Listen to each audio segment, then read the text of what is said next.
রেজওয়ানা হাসান সুন্দরী কোটা হওয়া উপদেষ্টা সামেসি করে কাম সাইরে নিল।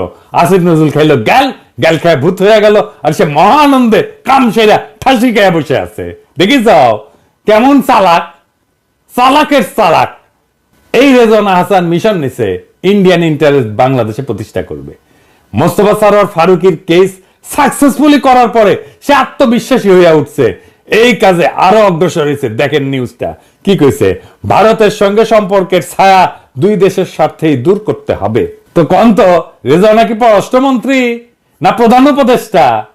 সে তো পরিবেশ মন্ত্রী, তাও ভারতের সাথে সম্পর্ক নিয়ে কথা বলার কুরকুরানি কেন? আমি তো এমনি এমনি গেলেই না, সে কথা বলতে গেছে পরিবেশ নিয়ে, পররাষ্ট্র নীতি নিয়ে কথা বলার দরকার কি?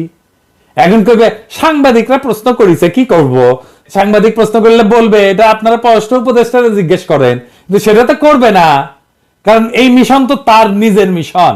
আপনাদের মনে আছে ইলিশ মাছ কেন ইন্ডিয়া পাঠানো হইলো, সেটা নিয়েও সে বয়ান দিতে আসছিল। এই যে শুনেন, যারা এই ইলিশটা চাচ্ছেন তারাও কিন্তু এই বৈষম্য বিরোধী ছাত্র আন্দোলনে ওই পারে থেকে অনেক সমর্থন দিয়েছেন, সেটা আমরা সকলে দেখেছি।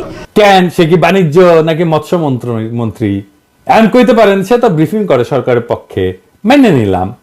এই দুই ইন্ডিয়া সংক্রান্ত বক্তব্য কি সরকারি ব্রিফিং টাইমে কইছে? কয় নাই, বলছে নিজস্ব ক্যাপাসিটিতে নিজস্ব টাইমে ওর পাংখা গজাইছে। কইছে না যদি রাজনীতিবিদ হয়ে সংস্কার করে তাহলে 53 বছর তারা কি করেছেন।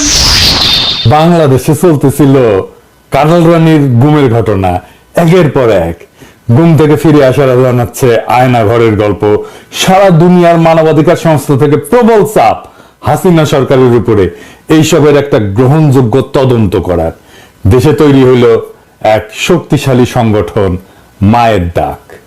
হাসিনার সামনে তখন দুইটা কাজ, বিদেশিদের বুঝানো দেখো গুম বাংলাদেশে নতুন না, এই যে জিয়াউর রহমানের আমলে গুম হয়েছিল অনেক অনেক অনেক অনেক খোঁজই পাওয়া যায় নাই, তদন্তও হয় নাই। বাংলাদেশের মতো দেশে এটা করা যায় না বাবা, এত চাপাচাপি কইরো না। আর দুই নম্বর হইতেছে দেশে দেখানো গুম তো জিয়া করছে, বিএনপি করছে, আমরা করলেই দোষ। তৈরি হইল মায়ের কান্না নামের সংগঠন।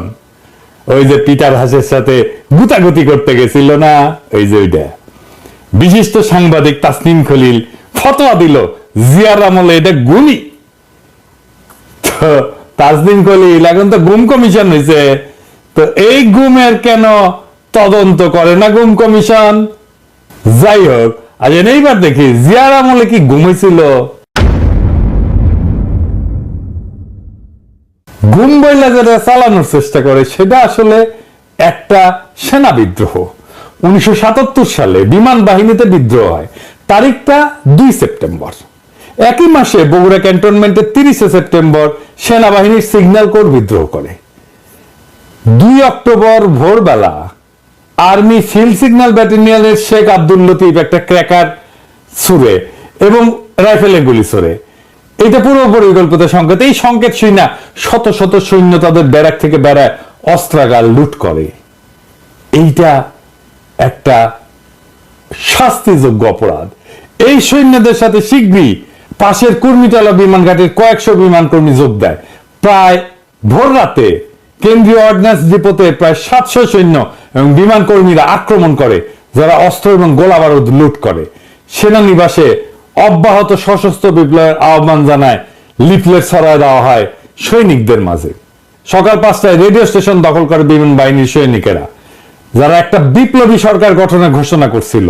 বিমান বাহিনীর সার্জেন্ট আফসার ঘোষণা করলো একটা বিপ্লব হয়েছে, দেশ পরিচালনার জন্য একটা বিপ্লবী পরিষদ গঠন করা হয়েছে এবং এই আফসার সেই বিপ্লবী পরিষদের প্রধান।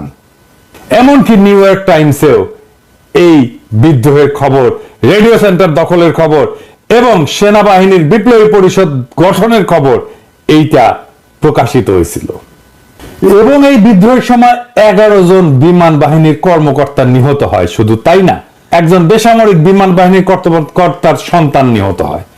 Group captain Ras Masud, group captain Ansar Ahmed Chowdhury, wing commander Anwar Sheikh, squadron leader Matin, flight lieutenant Shawkat Jan Chowdhury, flight lieutenant Salauddin Mohammad, flying officer Mahbul Alam, flying officer Akhtaruzzaman, pilot officer MH Ansar, pilot officer Nazrul Islam, pilot officer Shariful Islam. শুধুই না, বিদ্রোহীরা স্কোয়াড্রন লিডার সিরাজুল হকের 16 বছর বয়সী ছেলে মাসুম বাচ্চা মোহাম্মদ এনামকেও হত্যা করে। এই বিদ্রোহ কোনো কল্পিত ঘটনা না। রেডিও স্টেশন দখল করে রাষ্ট্র ক্ষমতা দখলের ঘোষণা দেওয়া হয়েছিল, বিদেশি মিডিয়াতে ছাপা হয়েছিল। এখন এটা সেনা বিদ্রোহ হইলে খুনাখুনি করলো, কি করবে সরকার? যে কোনো সরকার কোর্ট মার্শাল করবে, তাই তো? ঠিক কিনা? নাকি বলবে মেরা সকল শিরক না, তাই বলে কি প্রেম দেব না? সেনা বিদ্রোহ হয়েছে, সেটা দমন করা হয়েছে। সেনা বিদ্রোহ যারা করে তারা জানে সেনা বিদ্রোহ যদি সফল না হয় কোর্ট মার্শাল হবে, এটা জানে। দায়ীদের সর্বোচ্চ শাস্তি ফাঁসি দেওয়া হয়েছে। সারা দুনিয়া এটাই নিয়ম। সারা দুনিয়া যে কোনো দেশে সেনা বিদ্রোহ করলে ঠিক একই ঘটনা ঘটবে, কোনো আলাদা কিছু ঘটবে না, সম্ভব না। তাহলে জিয়া সরকারের দোষ কোথায়? এটাকে গুম কেন বলা হইতেছে? এটা গুম বলার কোনো কারণ আছে? গুম মানে তো কাউরে ধরে নিয়ে গেছে, তার কোনো খোঁজ পাওয়া যাচ্ছে না। কারো কোর্ট মার্শাল হচ্ছে, তার লিখিত পরিচিত আছে, তো তার একটা আইন আছে, তো তার নাম আছে, তার বিচার হচ্ছে, তো যেরকমই বিচার হোক। প্রেসিডেন্ট সরকার গুম কমিশন করেছে, সেই গুম কমিশন গুম বলে না, না বলার পেছনে যুক্তিযুক্ত কারণ আছে, সেই জন্য বলে না। যাই হোক, এই যে হাসিনার বয়ান, সেটা তো সে পলিটিক্যালি বলছে, মায়ের কান্না নামে সংগঠন করছে। এটার বাইরে সে কালচারাল অ্যাসেট বানাইছে ক্যাম্পেইন করার জন্য। কি কি অ্যাসেট বানাইছে? প্রামাণ্য চিত্র বানাইছে ফুয়াদ চৌধুরীকে দিয়ে, নাম দিছে গণফাঁসি 77। বাংলাদেশ টেলিভিশনে ধারাবাহিক তথ্যচিত্র নির্মাণ করছে, নাম দিছে নাটের গুরু। আর এটা টেলিছবি করিছে সিআইএ ফান্ডে, নাম হইতেছে আয়েশা। আনিসুল হক আয়েশা মঙ্গল নামে এই উপন্যাসটা লিখেছিল ওই বিমান বাহিনীর বিদ্রোহ নিয়ে। সেই উপন্যাসকে 2018 সালে টেলিছবিতে রূপ দেয় একজন পরিচালক, বিশেষ পরিচালক। কে সে? মোস্তফা সারোয়ার ফারুকী।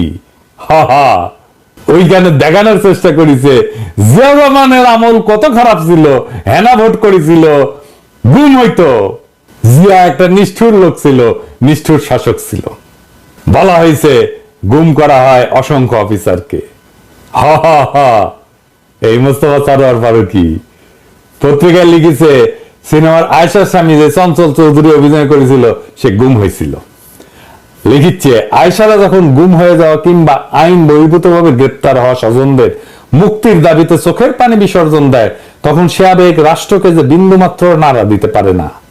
ফারুকী স্ট্যাটাস দিয়া জানায় যে কেন ওই সময়ের গুমের কথা বলছে, কেন এখনকার গুমের কথা, মানে হাসিনার আমলের গুমের কথা করছে না, বুঝছাও? মানে ওই সময় গুম হয়েছিল বিশিষ্ট আওয়ামী স্পেন্সার, প্রথম আলোর আনিসুল হক আর মোস্তফা সারোয়ার ফারুকীর যে মেল বন্ধন, এটা অনেক দিনের কেমিস্ট্রি। পত্রিকায় লিখিচ্ছে ফারুকীর জীবনের সেরা কাজগুলোর অধিকাংশের পেছনেই যে আরেকজন ব্যক্তির ভূমিকা আছে, তিনি হলেন সাহিত্যিক আনিসুল হক। উপরে উল্লেখিত কয়েকটি টেলিফিল্ম ছাড়াও ফারুকীর প্রথম দিককার প্রশংসিত কাজগুলোর অধিকাংশই হয় আনিসুল হকের উপন্যাস, ছোট গল্প অথবা সরাসরি চিত্রনাট্য অবলম্বনে নির্মিত। মরে যাই। তো ফারুকী তো আয়েশা বানাইতে কাইন্দা বুক ভাসাইছিল, তার মানে তখন মনে প্রশ্ন আসে নাই কেন 2018 সালে হাসিনা ক্ষমতায় সে কেন গুম কমিশন করে নাই 1977 ঘটনায়? প্রশ্ন আসে নাই কেন? মনে প্রশ্ন আসে নাই কারণ সে সিআরআই এর ভাড়া খাটতে গেছিল। ফারুকী তখন সিআরআই টাকা দিছিল, তো বুঝলাম সেটা কও নাই তখন।